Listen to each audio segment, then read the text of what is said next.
Assalamualaikum warahmatullahi wabarakatuh. Selamat malam semuanya. Di sini saya akan mempresentasikan hasil riset kami. Saya Arif Cahyadi mewakili teman-teman semua, teman tim kami yang terdiri dari Sulistiawati dan Maulida Hikmadina. Pada kesempatan malam hari ini, saya akan menjelaskan berkaitan dengan mini riset kami yang berjudul Pengaruh Likuiditas, Struktur Aset, dan Ukuran Perusahaan terhadap struktur modal pada PT Jasa Marga Persero. Di sini pendahuluan, yaitu bisa dilihat grafik berkaitan dengan perkembangan jalan tol, perkembangan tol Jasa Marga Persero Tbk pada tahun 2008 sampai dengan 2017. Ketika melihat grafik di sini, cenderung setiap tahun bahwa perusahaan Jasa Marga Persero selalu mengalami perkembangan atau pertumbuhan jalan tol atau perkembangan bisnis yang dijalankan. Jika melihat dari tahun 2008 sampai dengan tahun 2017 cenderung selalu mengalami kenaikan. Artinya Jasa Marga mempertahankan nilai saham atau nilai aset perusahaan itu sendiri. Tidak menjual tol yang telah dibuat sehingga setiap tahun mengalami kenaikan. Itulah sebagai salah satu alasan kami mengapa mengambil judul tentang struktur modal. Karena di sini kita akan melihat bagaimana manajemen perusahaan Jasa Marga Persero akan menggunakan hutang sebagai modal untuk operasional atau produksi jalan tol atau menggunakan modal sendiri. Oleh sebab itu kami mengambil judul tentang struktur modal sebagai variabel Y. Kemudian studi pustaka. Di sini ada beberapa faktor-faktor yang mempengaruhi struktur modal. Jika dilihat dari teori yang kami ambil bahwa menurut Brigham and Hudson di tahun 2012 bukunya, di halaman 179 bahwa faktor-faktor yang mempengaruhi struktur modal itu terbagi menjadi 14 variabel. Di sini bisa dilihat dari mulai stabilitas penjualan sampai dengan ukuran perusahaan, struktur aset, operating leverage, tingkat pertumbuhan perusahaan, dan lain-lain. Namun pada kesempatan penelitian kami saat ini, kami hanya mengambil 3 variabel X sebagai uji, sebagai variabel yang dikira atau diprediksi akan mempengaruhi variabel struktur modal. Dan melihat dari latar belakang bahwa memang likuiditas, struktur aset, dan ukuran perusahaan sangat penting di perusahaan Jasa Marga. Oleh sebab itu kami ingin meneliti seberapa besar pengaruh dari variabel X1, X2, X3 atau variabel likuiditas, struktur aset, dan ukuran perusahaan terhadap struktur modal PT Jasa Marga Persero. Kemudian di sini ada beberapa teori dari struktur modal. Yang pertama dengan teori tertua atau yang biasa dikenal dengan teori MM atau teori Modigliani and Miller. Di sini menjelaskan bahwa apabila pajak tidak terhitung, maka nilai perusahaan dengan leverage dan tanpa leverage itu sama saja. Akan tetapi jika pajak dipertimbangkan, keuntungan dari penghematan pajak menyebabkan nilai perusahaan akan terus meningkat seiring dengan meningkatnya proporsi hutang dalam struktur modal suatu perusahaan. Jadi artinya bahwa dalam teori MM ini, itu perusahaan itu boleh melakukan suatu hutang eksternal atau dana eksternal kepada kreditur, meminjam hutang dengan tujuan adalah memanfaatkan pajak atas hutang itu sebagai pengurang gitu. Artinya di sini memanfaatkan hutang. Namun di sisi lain teori yang lain juga menyatakan sebaliknya gitu. Artinya ketika memang perusahaan memperbanyak hutang, dikhawatirkan bunga hutang juga besar dan kemungkinan untuk membayar hutangnya juga besar. Oleh sebab itu, mungkin kita bisa nanti di hasil penelitian kita bisa menyimpulkan di jasa marga Persero tersebut apakah menggunakan teori MM, teori pecking order teori atau trade off teori. Selanjutnya adalah pecking order teori. Siregar pada tahun 2005 secara ringkas bahwa menyebutkan pecking teori menyatakan bahwa keputusan pendanaan perusahaan memiliki hierarki. Perusahaan akan lebih cenderung untuk menggunakan sumber pendanaan internal, yaitu laba ditahan. Ini sebaliknya dari teori MM, yang mana pada teori pecking order teori yaitu perusahaan dianjurkan untuk menggunakan dana internal atau yang sering disebut adalah laba ditahan. Sehingga perusahaan itu akan aman untuk menjaga atau mengelola sumber dana internal sendiri. Yang ketiga atau yang terakhir adalah trade-off teori. Menurut trade-off teori yang diungkapkan oleh Mailers tahun 2001, bahwa perusahaan akan berhutang sampai pada tingkat hutang tertentu, di mana penghematan pajak, tax shield, dari tambahan hutang sama dengan biaya kesulitan hutang, financial distress. Biaya kesulitan hutang atau financial distress adalah biaya kebangkrutan atau reorganization dan biaya keajenan atau agency cost yang meningkatkan akibat menurunnya kredibilitas suatu perusahaan. Jadi beranggapnya kalau misalnya hutangnya banyak, bahwa perusahaan itu tidak sehat, gitu. Artinya akan mendapatkan keringanan pajak dari pemerintah.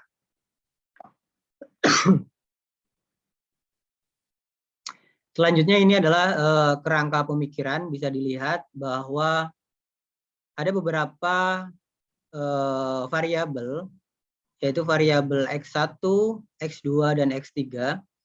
Variabel X1 adalah likuiditas atau kita kenal menggunakan penelitian adalah current ratio aset. Kemudian adalah struktur aset atau kita kenal dengan VAR, fixed asset ratio. Kemudian ada ukuran perusahaan sebagai variabel X3 dan variabel Y atau variabel yang dipengaruhi adalah variabel struktur modal atau kita kenal dengan sebutan DER atau Debt Equity Ratio. Ini adalah kerangka penelitian bahwa kita itu pertama yaitu HA1 atau hipotesis alternatif 1 itu akan menguji secara parsial atau dikenal dengan per variabel atau bahasa penelitiannya adalah secara parsial bahwa ingin menguji apakah variabel X1 atau kita dalam penelitian ini adalah likuiditas berpengaruh secara parsial terhadap struktur modal. Kemudian struktur aset berpengaruh secara parsial terhadap struktur modal. Kemudian ukuran perusahaan berpengaruh secara parsial terhadap struktur modal. Serta hipotesis alternatif 4 adalah secara simultan, yaitu pengaruh likuiditas, struktur aset, dan ukuran perusahaan terhadap struktur modal.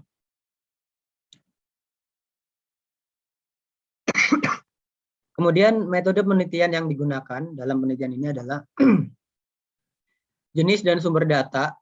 Jenis dan data yang digunakan dalam riset ini atau penelitian ini adalah data kuantitatif, yaitu sumber data yang penulis gunakan dalam penelitian ini adalah dua jenis data, yaitu primer dan sekunder.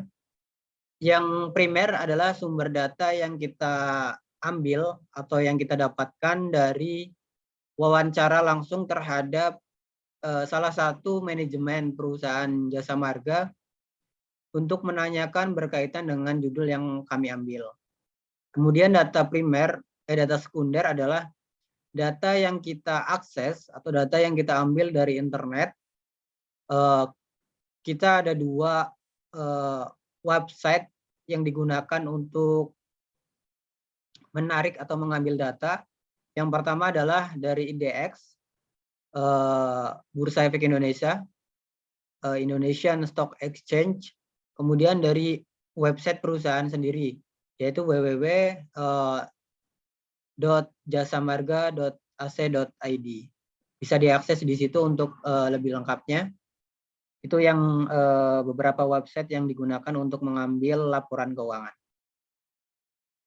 Selanjutnya, ini adalah definisi operasional dan pengukuran variabel.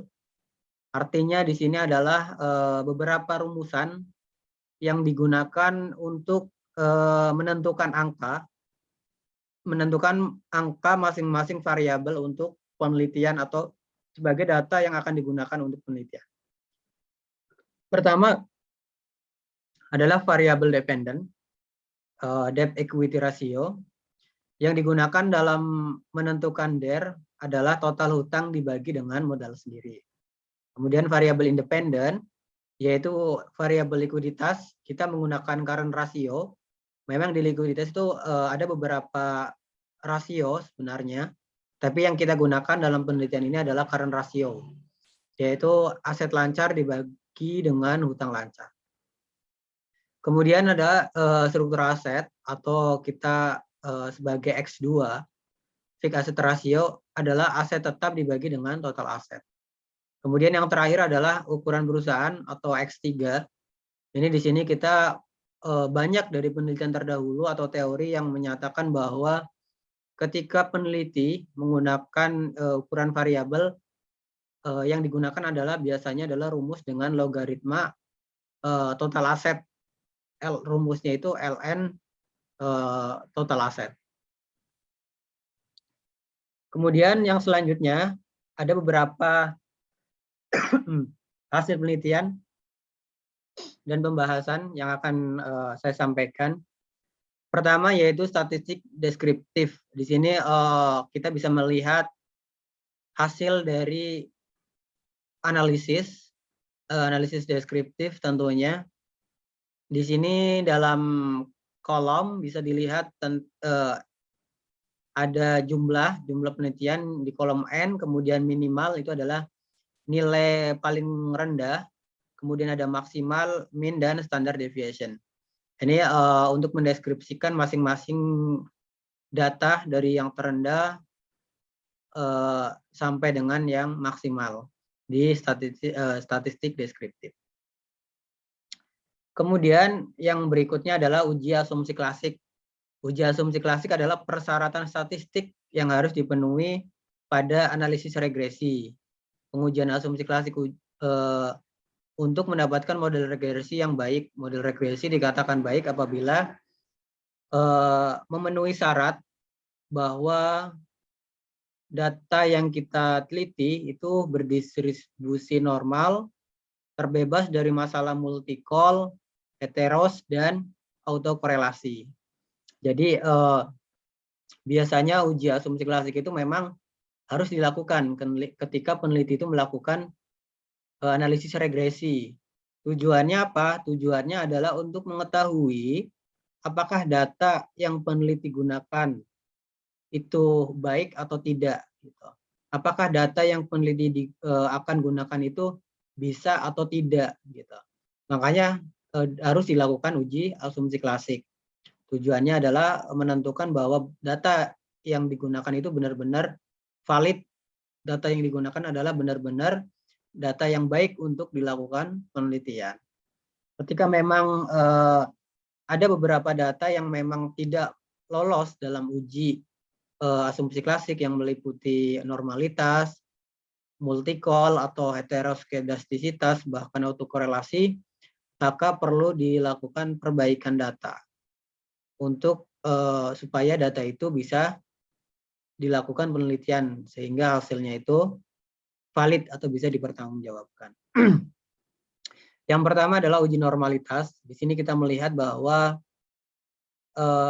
menggunakan normal PP plot, kita bisa melihat hasilnya bahwa gambarnya itu cenderung mengikuti garis, tidak menyebar. Gitu. Artinya memang data yang kami gunakan itu berdistribusi normal. Kemudian ada uji multi-call. Di sini uji multi-call bahwa dilakukan dengan tujuan untuk menguji apakah pada model regresi ditentukan adanya korelasi antar variabel independen atau tidak. Jadi di sini untuk menguji apakah variabel likuiditas, struktur aset, dan ukuran perusahaan itu berkorelasi atau tidak, gitu. Ada kaitannya atau tidak.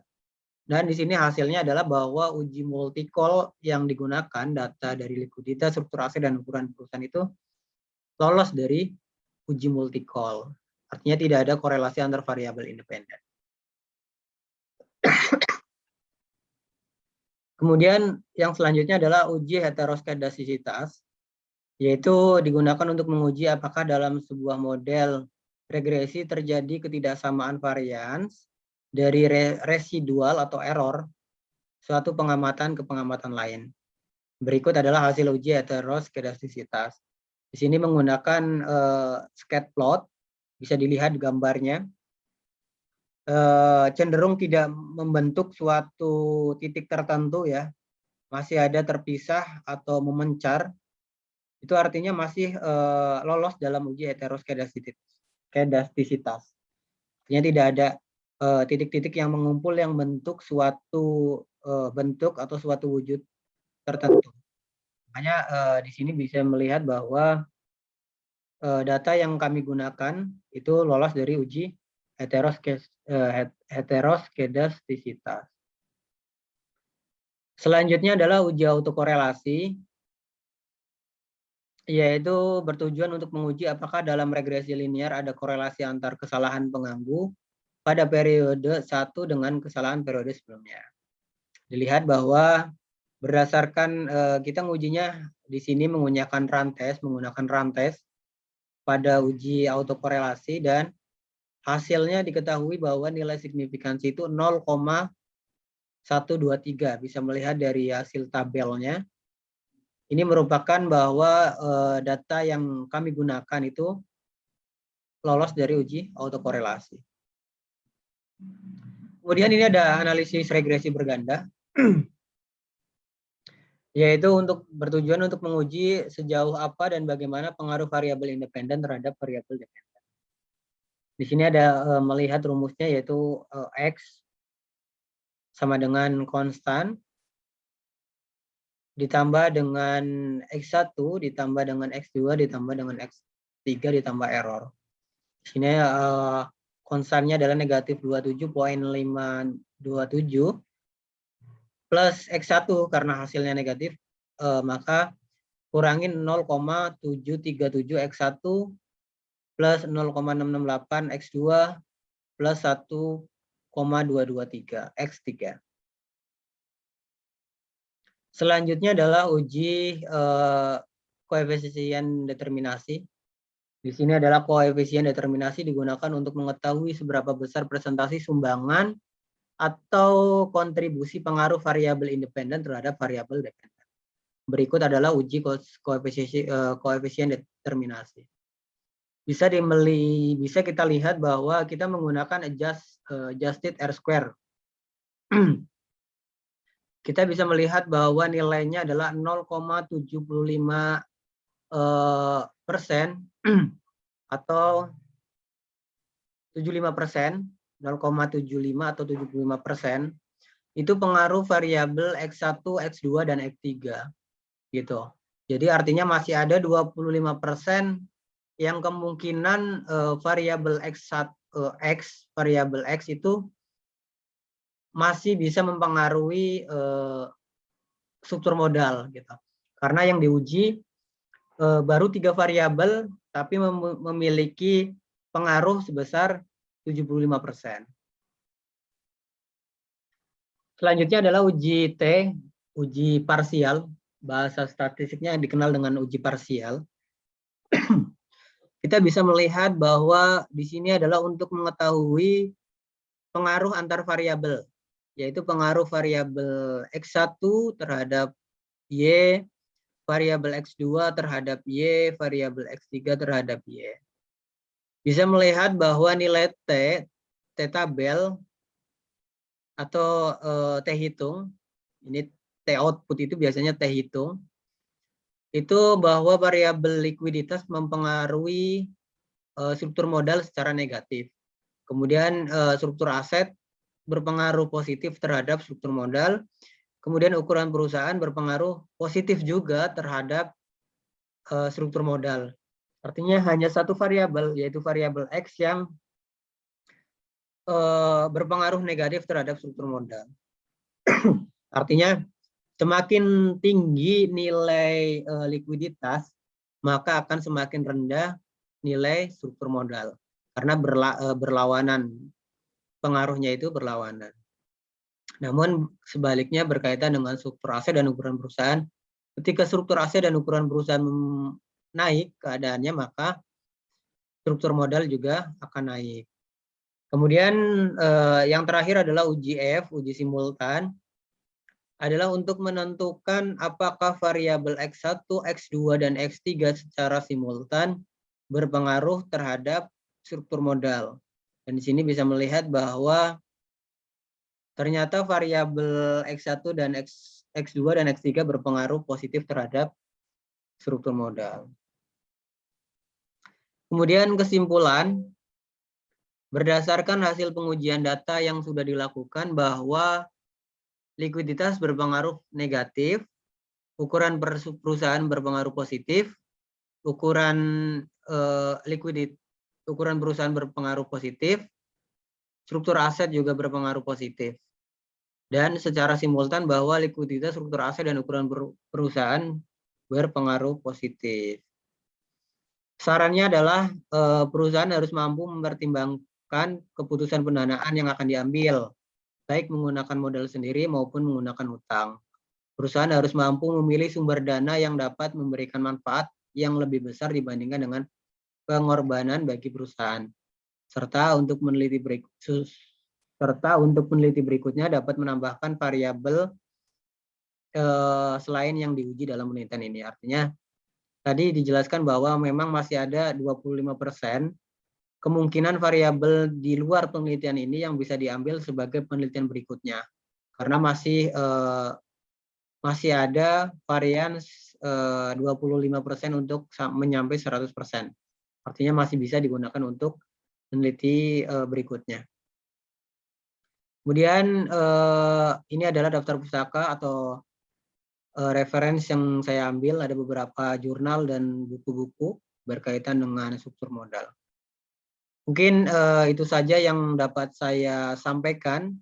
Presentasi mengenai struktur aset, likuiditas, struktur aset, dan ukuran perusahaan terhadap struktur modal pada PT Jasa Marga Persero.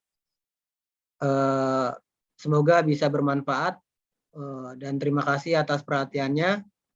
Saya akhiri. Wassalamualaikum warahmatullahi wabarakatuh.